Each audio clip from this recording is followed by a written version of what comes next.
Assalamualaikum warahmatullahi wabarakatuh. Perkenalkan, nama saya Mailatul Awalia dengan NIM 2287190014, Pendidikan Khusus Untirta angkatan 2019 kelas A.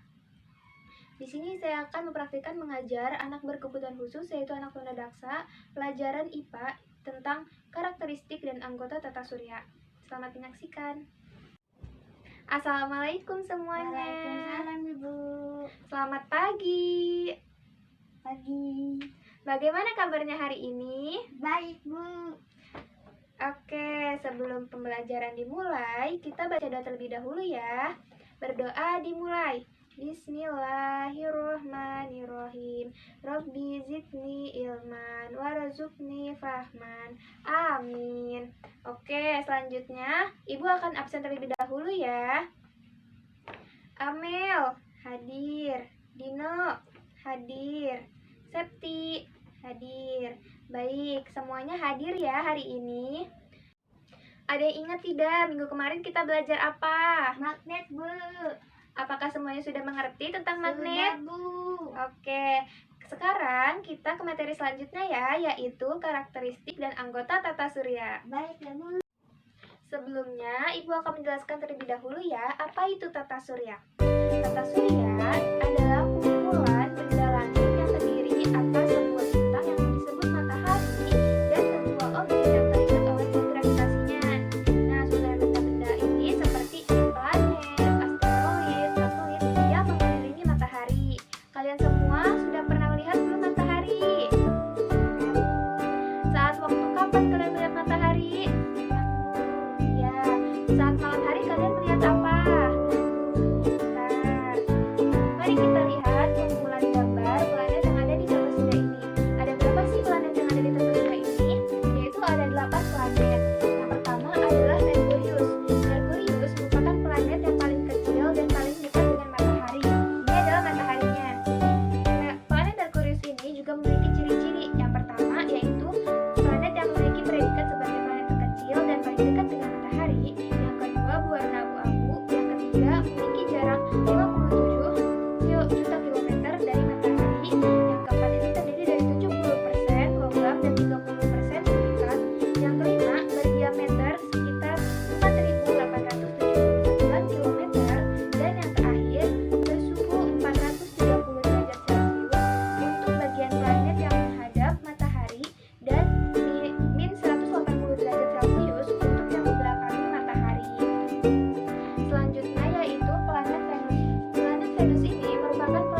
sejauh 1,4 miliar kilometer jarak dari Saturnus ke matahari ini.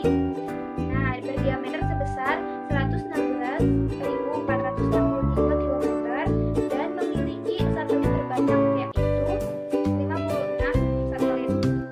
Yang ketujuh adalah planet Uranus. Planet Uranus ini adalah planet terdingin, yaitu sekitar 224 derajat Celcius. Memiliki ciri-ciri yaitu warna biru muda, memiliki cincin unik yang melingkari planet secara vertikal, berdiameter 50.724 km, memiliki satelit sebanyak 27 sebuah satelit. Yang terakhir adalah planet Neptunus. Planet Neptunus ini merupakan planet dengan urutan terakhir dari sistem tata surya ini.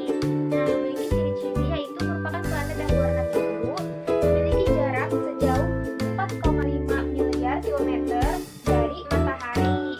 Nah, berdiameter 49.530 kilometer, dikelilingi oleh 8 buah satelit diantaranya adalah Triton, Proteus, Nereid, dan Larissa. Nah, apakah kalian sudah mengerti planet yang ada di tata surya yang sudah Ibu jelaskan tadi? Sudah, Bu. Baik, jangan lupa kalian catat ya jika itu penting untuk kalian belajar di rumah. Ya, Bu. Baik, jika kalian semua sudah mengerti tentang planet yang ada di tata surya yang sudah Ibu jelaskan tadi, kita ke materi selanjutnya ya, yaitu tentang gerakan bumi dan bulan. Bumi mempunyai dua gerakan, yaitu yang pertama adalah rotasi bumi, yang kedua adalah revolusi bumi. Ini mengakibatkan beberapa peristiwa. Yang pertama ini kan rotasi bumi nih.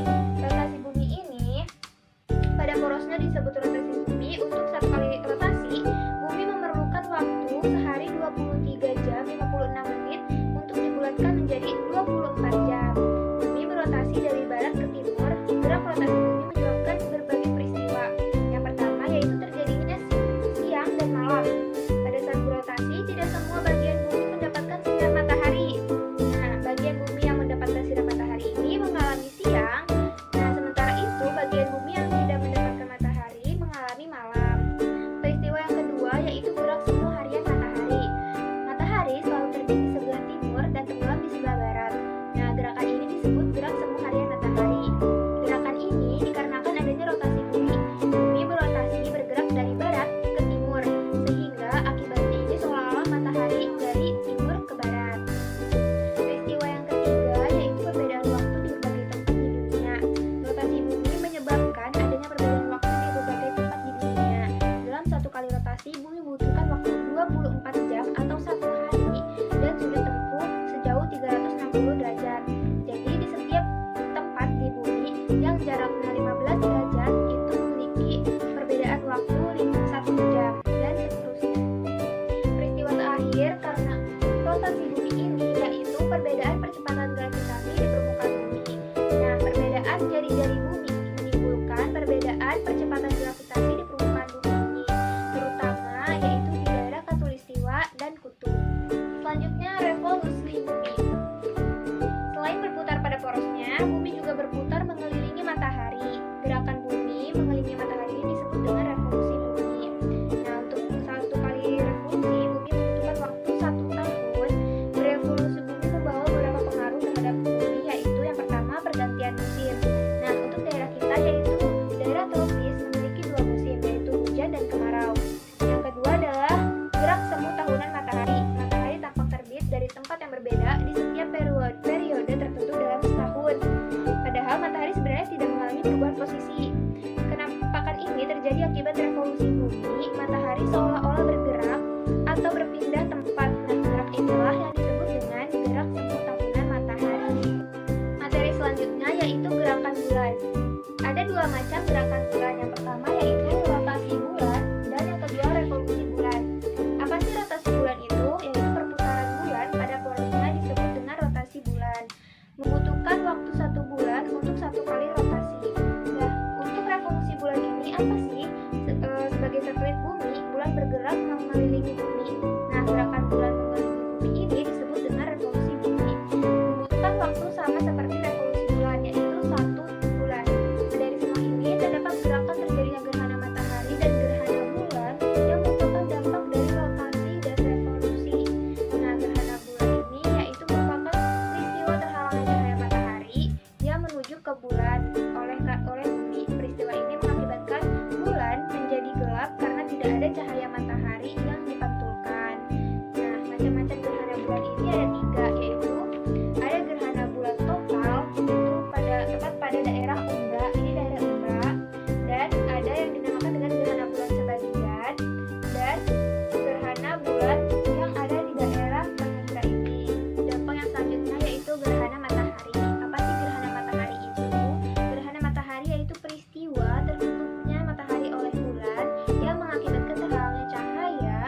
matahari untuk sampai ke bumi. Gerhana matahari juga sama memiliki 3 macam, yaitu gerhana matahari total, gerhana matahari sebagian, dan gerhana matahari cincin. Oke anak-anak, apakah kalian mengerti yang sudah Ibu jelaskan tadi? Baik, jangan lupa dicatat ya untuk belajar di rumah. Sekarang Ibu akan menyimpulkan pembelajaran hari ini, yaitu tentang karakteristik dan anggota tata surya. Dalam tata surya ini memiliki 8 planet, yaitu ada Merkurius, ada Venus, ada Bumi, ada Mars, ada Jupiter, ada Saturnus, ada Uranus, dan ada Neptunus. Nah, selanjutnya itu gerakan bumi dan bulan, itu ada rotasi dan revolusi. Itu memiliki peristiwa tersendiri dan memiliki akibat, yaitu gerhana bulan dan gerhana matahari. Setelah pembelajaran hari ini, apakah anak-anak semua ada yang ingin bertanya? Tidak, Bu. Baik, jika kalian tidak ingin bertanya, berarti kalian sudah mengerti ya. Jangan lupa kalian belajar di rumah masing-masing. Dan jangan lupa kalian membantu orang tua di rumah ya. Baik, Bu. Oke, sebelum pembelajaran ini ditutup, sebaiknya kita membaca lafaz hamdalah terlebih dahulu. Alhamdulillahirabbil alamin.